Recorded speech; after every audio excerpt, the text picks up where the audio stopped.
Ito nga yung ulam na kayang tumagal ng 1 linggo basta nasa rep. Dahil grabe naman talaga, sobrang sarap ng chicken pastil, lalong-lalo na kung medyo maanghang. Tapos napakadali lang pala nito lutuin. Kalahating kilo nga lang ng chicken breast yan, pero tingnan nyo naman nung naluto, sobrang dami na. Bali, isang buong chicken breast nga yan, hinati ko lang sa gitna. Ngayon, naglagay ako dyan ng bawang, dahon ng laurel, tapos pamintang buo, at saka ng asin. Tapos maglalagay tayo dito ng tubig pantay dun sa chicken, at pakukuluan lang natin ito ng 15 minutes. Makalipas nga ang 15 minutes, ayan, okay na yung ating chicken. So, hahanguin lang natin ito at palalamigin.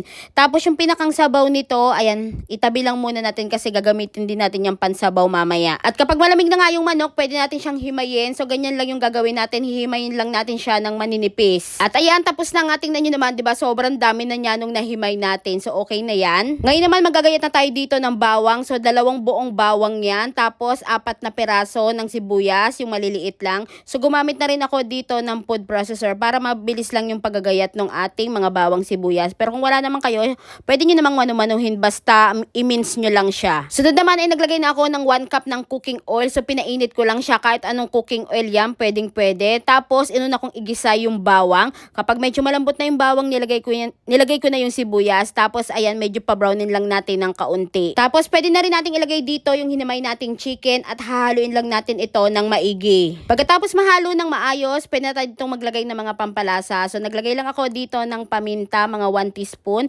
Tapos, naglagay ako ng 1 tablespoon ng asukal. Tapos, 5 tablespoon ng soy sauce o yung toyo. Tapos, 2 tablespoon ng oyster sauce. Tapos, ayan, haluin lang ulit natin ito ng maigi. Ilalagay ko na lang sa comment section or sa description box lahat ng mga ingredients na ginamit ko dito. Tapos, naglagay na rin ako ng 1 cup ng pinagpakuluan natin ng manok kanina. Tapos, 2 tablespoon ng suka para hindi agad mapanis yung ating pastil. Tapos pinukulo ko lang yan o pinagpatuloy ko lang yung pagluluto hanggang sa maging ganito na ang itsura niyan. Kung gusto nyo nga ng maanghang na version nito, syempre pwede kayo maglagay dyan ng siling pula. Ako kasi hindi na ako naglagay, nagtoppings na lang ako dito. Tapos ayan, tingnan nyo naman, ang sobrang ganda talaga ng pagkakaluto ng ating chicken pastil. Saktong-sakto lang siya. Hindi siya yung makunat, malambot yung ating pagkakaluto. Kaya naman kung gusto nyo ring mag-ulam nito, try nyo na rin, sobrang dali lang naman. Ayan na guys, luto na yung ating chicken pastil at grabe, tingnan nyo, sobrang ganda ng pagkakaluto. Ayan, no? Tapos ko tayo sili. Ayan. So, tinapings ko lang yung sili kasi hindi pwede yung sa anak ko sili. Ayaw niya maanghang. Ayan, no? At syempre, tikman na natin. Sarap. Yung sili, oh. Try nyo na rin chicken pastil. Sobrang dami na naluto. No? Kahit 1 linggo pa yan. Lagyan nyo na sa rep. Sarap.